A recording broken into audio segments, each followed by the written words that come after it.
يا فندم تعليمات سيادتك وسام على صدري، ملاحظات حضرتك نقش على جدران قلبي، كل فكرة حضرتك بتقولها إلهام لبنات أفكاري.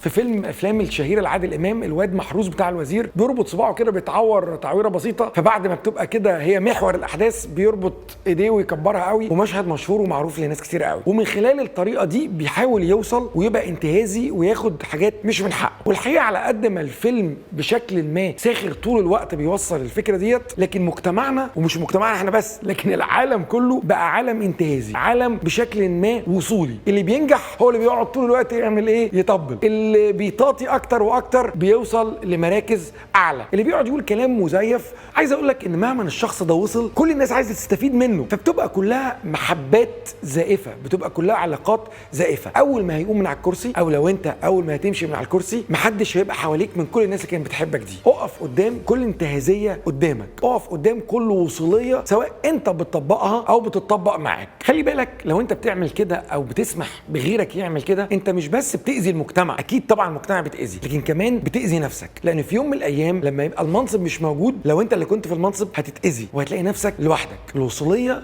والانتهازيه مش بس مدمره للمجتمع، لكن كمان مدمره للشخص نفسه. اقول لك على حاجه عمليه تساعدك انك تكسر الوصوليه والانتهازيه دي جواك. كل مره بتقول حاجه لمديرك، لرئيسك، للخادم اللي فوقيك، لاي حد فوقيك في اي منظومه، فكر كويس انت بتقولها ليه، وهل يا ترى بتقول بس الايجابي ونقاط القوه، ولا كمان بتقول نقاط الضعف وكمان بتقول الحاجات اللي مش كويسه. بالمناسبه لو هو شخص محترم ده هيخليه يحترمك ويحبك ويقدرك، لانك بتقول له الايجابي وبتقول له كمان السلبي.